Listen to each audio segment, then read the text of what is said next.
এ বাবা, আপনারা চলে যাচ্ছেন? ও আচ্ছা, কিন্তু এত দেরি করলেন কেন? আমরা পুরো ফ্যামিলি কখন থেকে অপেক্ষা করছি যে আপনারা বাড়ির থেকে বিদায় নিলে আপনাদের সম্পর্কে আলোচনা করার জন্য আমরা একটা আলোচনা সভা বসাবো। মানে কে কিরম ভাবে খেলেন, কতটা খেলেন, কেন খেলেন, আপনারা কথাবার্তা ঠিক মতো জানেন না, বাচ্চার আপব্রিঙ্গিং ভালো না, এইসব নিয়ে আর কি।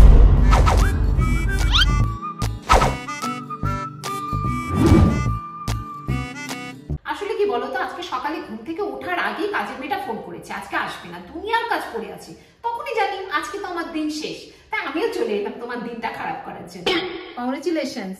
আসলে এই ছেলেটার উপর আমার অনেক দিন ধরে নজর ছিল, আমার বোনের জন্য, কিন্তু তুমি আগে বাজিমাত করে নিয়েছো। কোনো ব্যাপার না, প্রার্থনা করবো খুব তাড়াতাড়ি যেন ডিভোর্স হয়। কি গো, শুনলাম মেয়ের জামাই এসছে, তো একটু ডাকো দেখি, বিয়েতে তো ডাকলে না। এ বাবা, এত বিচ্ছিরি কেন দেখতে?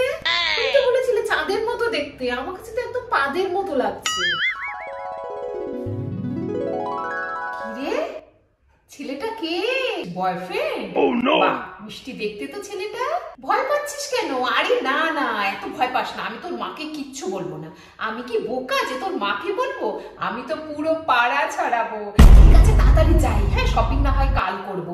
পাড়া ছড়াতে হবে তো, নয়তো দেরি হয়ে যাবে।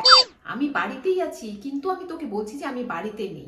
দেখ, প্রথমত তুই দেখতে আমার থেকে অনেক বেশি সুন্দরী, আর তার উপর ওই সমস্ত জামা কাপড় পরে তুই আসিস না।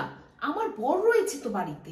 একদিন আপনারা আমাদের বাড়ি আসুন, আমি একটু ভালো মন্দ রান্না করে খাওয়াই, আপনারা গেলে আমার খুব ভালো লাগবে। এই কথাগুলো যে বললাম, এগুলোকে সিরিয়াস নেওয়ার কোনো দরকার নেই। আপনারা গেলে আসলে আমার একটুও ভালো লাগবে না। আপনারা প্রচুর খান, এত রান্না না আমি করতে পারি না। খেতে তো দারুণ হয়েছে, কিন্তু নুন একদম হয়নি। নুন দাও। নুন দেওয়া হয়ে গেছে? নুন একদম পারফেক্ট আছে, কিন্তু এই যে তুমি এত ভালো ভালো রান্না করো না, তোমার ছেলেকে রান্না করে টিফিন দিয়ে দাও, ওইগুলো খেয়ে এসে আমার মেয়ে তোমার নামে খুব প্রশংসা করে, তোমার ছেলে আবার গিয়ে প্রশংসা করে। এত প্রশংসা আমি নিতে পারি না, আমার প্রচন্ড জ্বলে। ড্রেসটা পরে কিরম লাগছে? একদম জোকার, কিন্তু আমি বলবোই না, আমি তো বলবো দারুণ লাগছে। আমি যে কেউ যেন আশেপাশে না বলে, তা না হলে আমরা হাসাহাসি গসিপে গুলো কাকে নিয়ে করবো বলো তো? আজকে তো অন্য কোনো খোরাকও দেখতে পাচ্ছি।